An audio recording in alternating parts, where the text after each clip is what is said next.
Very good morning friends, मैं engineer Dinesh. दोस्तों,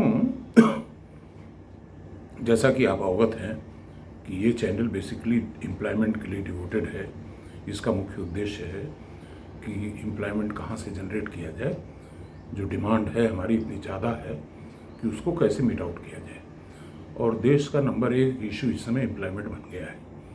जो भी समस्याएं देश के सामने आने वाली हैं वो इसी वजह से आएंगी, और कोई वजह नहीं है। रोटी कपड़ा हमारे पास है, मकान हम बना ही रहे हैं, लेकिन एम्प्लॉयमेंट पे काम करने की ज़रूरत बहुत ज़्यादा है। दोस्तों, आज का जो लेक्चर है वो इंजीनियरिंग ट्रेंड्स के बारे में है। आपने आर्टिफिशियल इंटेलिजेंस तो काफ़ी सुन लिया, मगर ये आर्टिफिशियल इंटेलिजेंस को कार्य रूप में परिवर्तित करने के लिए क्या हमको करना पड़ेगा। एक तो थ्योरी है, दूसरा प्रैक्टिकल है। कोई भी चीज़ बनाएंगे उसमें जो भी इलेक्ट्रोमैकेनिकल डिवाइसेस लगेंगी उनको कैसे आप लॉजिक देंगे और वो कैसे ऑपरेट हो सकेंगे रिमोट से। इंटेलिजेंस थोड़ी बहुत उसके पास होगी, लेकिन कुछ तो बाहर से भी इंटेलिजेंस इनपुट देना पड़ेगा। दोस्तों, मैं आपको एक छोटी सी कहानी अपने बारे में बताता हूँ कि 1974 में जब मैं फाइनल ईयर एग्ज़ाम देने वाला था, उसी दौरान टेल्को वाले कैंपस इंटरव्यू के लिए पहुँचे and I was selected in the preliminary interview. 45 minute का बड़े गुड़ सवाल पूछे गए, मैंने जवाब दिया। मैं शॉर्ट आउट था, मुझे पुणे बुलाया गया। मेरे साथ कोई 5-6 लोग और थे।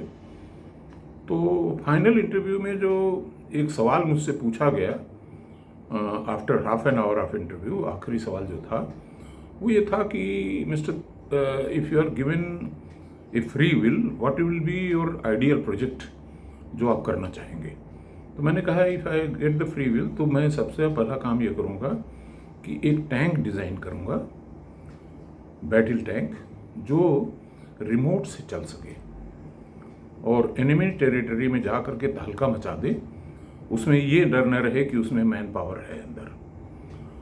तो पूरा इंटरव्यू बोर्ड जो था वो स्तब्ध रह गया इस जवाब से, और उनको ऐसा लगा कि ये तो बंदा डिफेंस का है और ये कमर्शियल व्हीकल के लिए ठीक नहीं है। दे रिजेक्टेड मी। फिर मुझे एटॉमिक एनर्जी में सिलेक्शन मिला। फिर वो लंबी कहानी है, बहुत सारे इनोवेशंस किए मैंने, और since 12 years after my retirement I am working on building material innovations.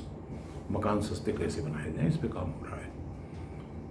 तो मेरी जो, देखिए क्या होता है कि फ्यूचर की जो कल्पना है, एक तो ज्योतिषी प्रेडिक्ट कर सकता है भविष्य क्या है, वो एक अलग चीज़ है, उसमें मैं नहीं जाना चाहता। लेकिन दूसरा जो रियलिस्टिक है वो एक इकोनॉमिस्ट या थिंकर भी प्रेडिक्ट कर सकता है।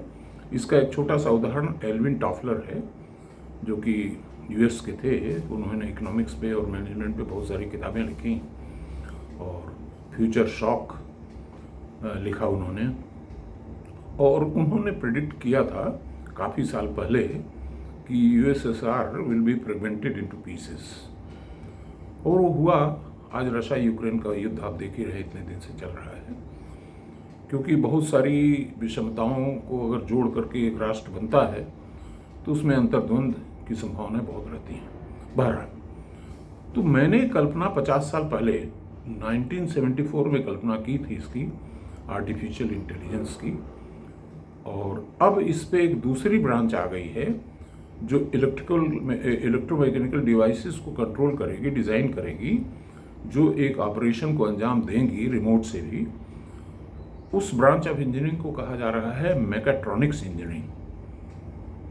तो mechatronics engineering is a mixture of mechanical, electrical and electronics, और इसमें पूरी दुनिया में ट्रेंड कर रहा है। इंडिया में भी 10-12 कॉलेजेस ऐसे हैं जो इसमें कोर्सेज दे रहे हैं, और आने वाले वक्त में जो हमारी एप्लीकेशन इंजीनियरिंग होगी that will be focused around artificial intelligence. Machines को कैसे कंट्रोल किया जाएगा, कैसे ऑपरेट किया जाएगा through artificial intelligence, so that production cost is brought down. बहरहाल, तो मेरा कहने का मतलब ये है कि जो एम्प्लॉयमेंट फ्यूचर में जनरेट होगा, अभी जो एम्प्लॉयमेंट चल रहा है वो तो चल रहा है, जो फ्यूचर में ट्रेंड करेगा that will be artificial intelligence, that will be mechatronics engineering. तो जो हमारे युवा साथी हैं, इंजीनियरिंग कर रहे हैं या प्रिपेयर कर रहे हैं इंजीनियरिंग में जाने के लिए, उनको इन 2 ब्रांचेस के बारे में फोकस करने की ज़रूरत है। और कंप्यूटर साइंस भी तो एक ब्रांच है जो चल रही है।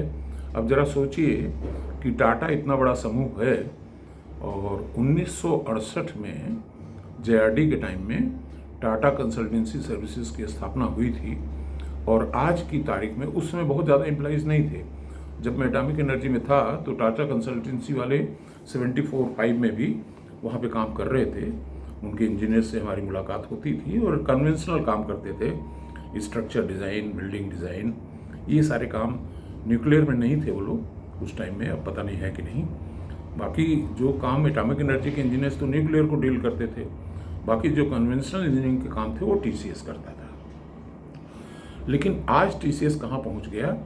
TCS में आज की तारीख में 6,10,000 एम्प्लॉय काम करते हैं। पूरे टाटा समूह का सिरमौर बन गया TCS। ये कंप्यूटर साइंस का ही कमाल था। और आज की तारीख में चाहे उसके बाद दूसरा इन्फोसिस को ले लीजिए, जितने लोग हैं एम्प्लॉयमेंट जनरेटर्स, वो सब कंप्यूटर में, सॉफ्टवेयर सर्विस इंडस्ट्री में हैं। पूरी दुनिया में हमारे इंजीनियर्स छाए हुए हैं, इसमें कोई दो राय नहीं है। लेकिन अगर इंडिया को लीड लेना है तो देखिए, हम मैन्युफैक्चरिंग में बहुत पीछे रह गए चाइना के कंपैरिजन में। अब उस गैप को पूरा करने में बहुत साल लगेंगे और बहुत परिश्रम करने की ज़रूरत पड़ेगी।